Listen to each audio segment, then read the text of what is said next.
Center for Life. That's the name of the University of New Mexico Center for Life. So I started getting massages there, and I met a Buddhist, and I was scared. I was like, oh my God. Oh, I was praying over myself. I said, oh God, please don't let nothing transfer. I was. Yeah. We're taught to And be afraid of what we don't know, right? yes. And he was just the most gentlest, beautiful, spirited person. And I'm looking at him, I'm like, we seem the same, right? We seem the same. We had the same intentions. We had the same heart, and it was just for each other. And so he taught me a lot. And then I ended up going on to something I was really scared of, acupuncture. Ooh. Okay, before you tell me Did about acupuncture, let me just ask you this. So you had a beautiful experience with a Buddhist. Did he try to convert you to Buddhism from Christianity? No. Did he do anything to No. inflict anything on you? Did he take anything away from your spiritual practice? Did he force No, any he did kind of not. spiritual practice on you? No, he Okay. did not. I have He to was just say that himself. he was just himself. It was just He's two himself. people who were sharing, right? So we can learn Right. from other people who may be Buddhist or maybe from some other religion, maybe Muslim or whatever, without feeling like they are infringing upon what you believe. No one is trying to do that. We're just trying to help you heal, right? So I just wanted to say, Right. so tell me now. So you went And from, that's true. Mhm. So yeah, I did the acupuncture. And I was like, so this is wonderful. I couldn't believe it. I was scared of needles and everything, but I felt so. I said it was beautiful. So then I started the chiropractic first. I did the acupuncture next, and then I did the massage last. And for a few hours, I experienced low levels of pain. I said, well, if I can feel low levels of pain, that means I can get rid of this fibromyalgia. That's what made sense to me. And then I was listening, to God, and He was like, you weren't born with it, so you don't have to keep it. Come on. That's right. That's right. That's right. This is what we're taught in Ayurveda, that dis-ease is like, it's like this cup. You picked it up and you can put it down, right? I'm going to take a sip Hmm. because it's important to And stay so, hydrated. right. So Yeah. that started waking up something really beautiful in me, to be honest. It was my soul and spirit joining and my body. Mm. So that process Connection was of the started. body, mind, emotions, and spirit, because the body, mind, emotions, and spirit had been disconnected, which is what caused the Yes. dis-ease, the lack of ease in the body to begin with, Mhm. right? This is Right. this is the And most and important and I'll aspect of the healing process. That's right. And I'll have to say this, that is a residue from being a product of slavery. So, because it's abuse, it's stress, it's unworthiness, Yes. and it trickles down. Yeah. Systemic racism. But Mhm. it is. And then we start beating each other up. That's the tragedy. Yeah. But yeah, so once I got that niche, I was like, yes, this works for me. And I was blessed with the insurance company being able to pay for it. So I had good insurance, and I was really grateful for that, because I saw so many people who didn't have good insurance. They were basically being tortured in chemo. And I felt bad for them, especially those that came from jail. It was awful to watch somebody. I mean, because I know how it felt. So they didn't have the things that I had, because I had good insurance. Right. Right. But so yeah, that's when my journey started. And what that started, once my body and my spirit and soul started to say, hey, we really are a team, then that team said, hey, now you're gonna have to look at the mind of it all. So what I realized was, the doctor that said it's in your head with the fibromyalgia, he wasn't far off, because what it is think about it, it's overactive nerves. So I've almost driven myself crazy with fear. I let fear in, and fear just said, "Up, I got you." And so, yeah, that's what happens. Right. And it's a fear throughout life. It's trauma is what it is. Yeah. And that's the thing. I hope we can have one session if we could talk about trauma. Lord We have will. mercy. We will. This is the beginning Because of a it's lot of conversations. We just getting started. Just getting because started. I have to say this, being a cancer survivor is traumatizing because we're different. It's like being a vet. It really is. It's like being a military vet coming home from war. Nobody understands you anymore because you've went through this war.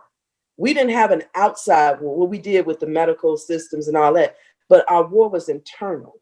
Right. Our organs were saying, we are sick because you're making us sick with your mind. Right. Right. Right. And see, as African Americans, we're not taught about how to process stuff out. Yeah. No, it You was the know, control even though, mechanism. We're not allowed to actively engage in the evolution of the mind because that would prevent us from being enslaved, right? And so right, we absolutely, realize that there's a residual effect of that that we have to heal from in order for us to move forward. We have to do it for ourselves, and then people that work with us also have to become advocates, right? So that's right, that's that's right, extremely important. So thank you so much that's for saying that, because this is these are conversations that are just so important for all of us to have, so that we can learn how to humanize our world, yeah, right? In the yes, midst of a pandemic, if we don't wake up and become better people on the other side of it, then shame on us. right. And I noticed this about our country, and I love my country. I love what God created, the idea. Now, the idea is not really played out, but I noticed that. So when the planes hit the tower, we all came together as a nation and prayed. But now this COVID is the plane that's hitting our tower. But because it moves in the invisible, like God, nobody really believes it. Well, unless they get it. So why aren't we praying? Why aren't we Yeah, coming I together? just Right. together, Why aren't we right? coming together? It's Why are we trying to get back to the way things were, when what happened because of the way things were? Because we have right. to be better. We have to behave differently. We have to clean up our business practices. We have to not have this intense level of stress in all that we do, right? Work lives, Yes, our home lives with our families, right? And so so this is really important. And so I want to kind of wind this conversation down, and prepare for our next conversation, which will be more about how you learn to nourish yourself. But I want to put a cap on your healing process. So if you were to offer advice to people, in particular people of color, African Americans, that need to advocate for their health, I think it's important, that you mentioned, there were all these different things you did to get healthy. You went through the medical system, you went to acupuncture, you tried, chiropractic. There are all these different things. It's so important for people to know that they have options, many, many different yeah. options.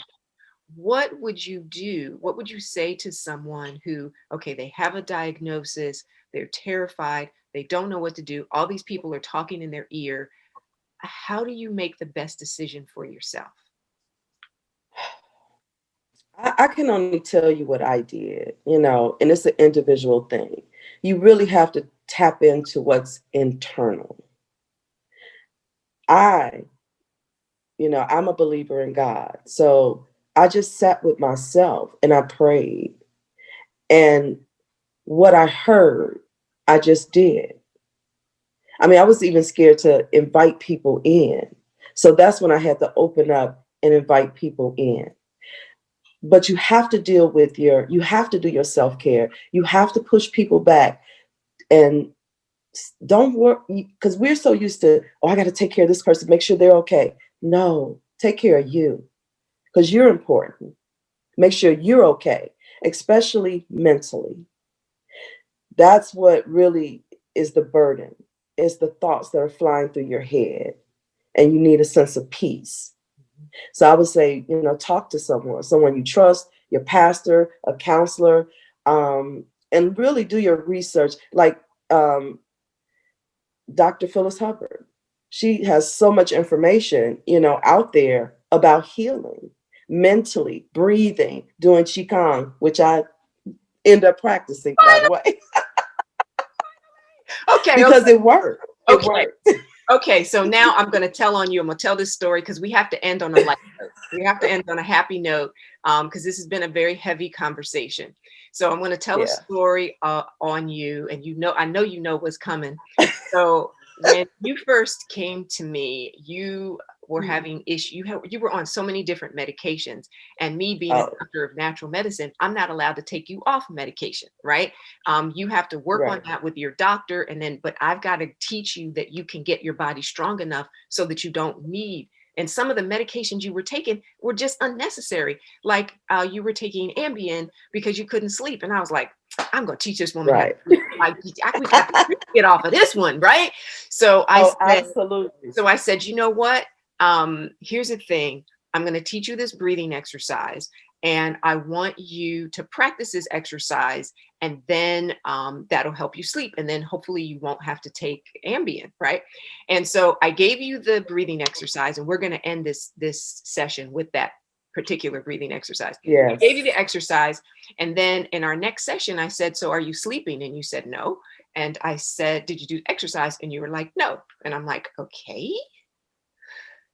Then I created actually I this you are one of the main reasons why I started a YouTube channel, because I was sick and tired of people telling me I don't remember how to do the practice. I'm like, okay, I'm gonna make a YouTube video and tell me you can't remember now. It's on YouTube, it's free, it's no excuse. So I made the breathing exercise specifically for Yeah. you.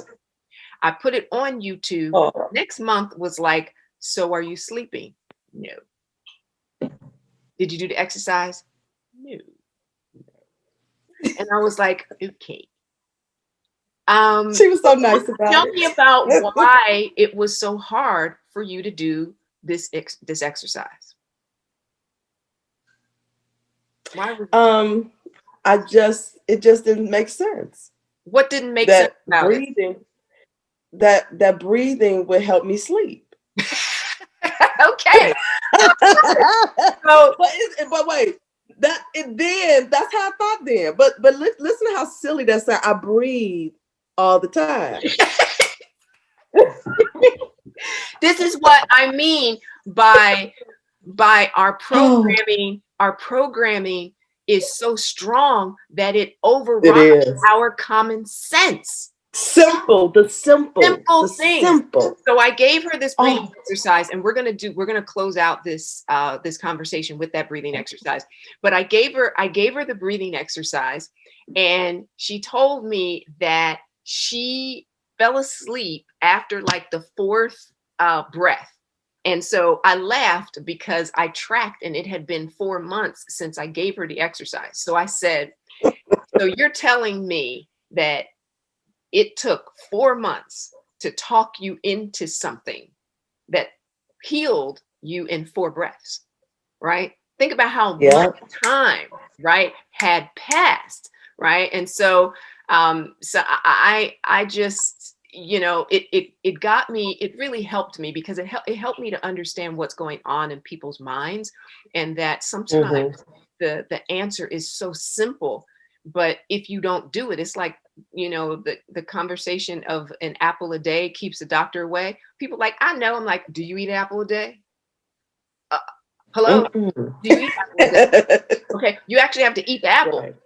right? You can't just talk Yeah. about it, right? You have to put this in practice. And so I would like to end this conversation by just taking a moment to thank you so much for being vulnerable and for sharing your story. We Yeah. only have touched a tad bit of the story. We're going to continue in future conversations, but I didn't want to make this video too long.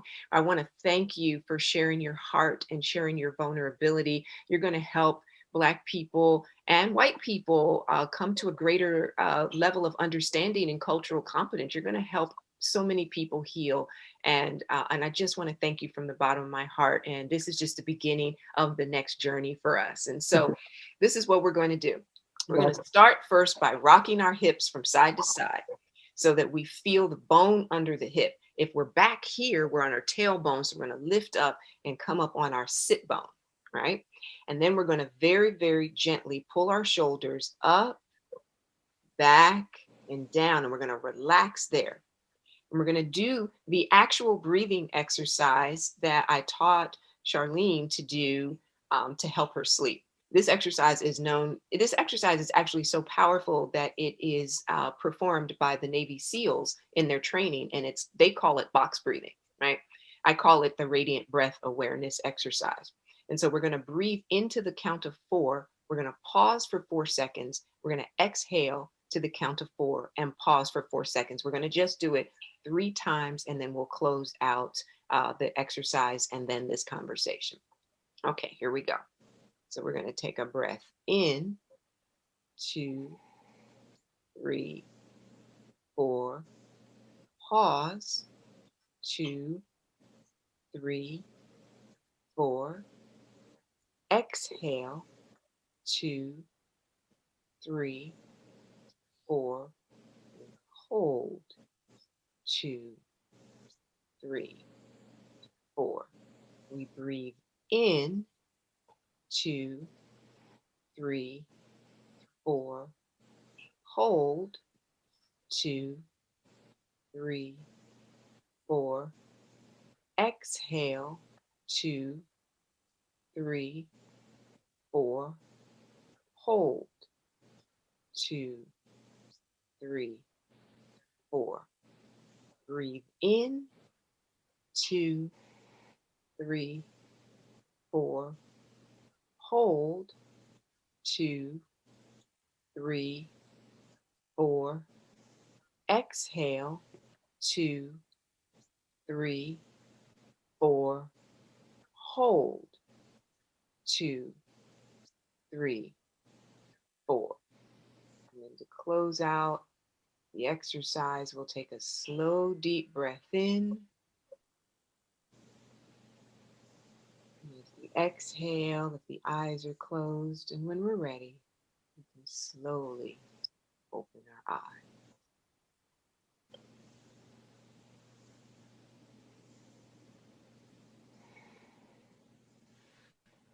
Thank you again. Always know that You're you're welcome. actively engaged in your own self-care. And so stay tuned for more conversations with Charlene. Our next conversation, we'll talk more about how she nourished her body. So take care, everyone. Be well and be radiant. Be radiant.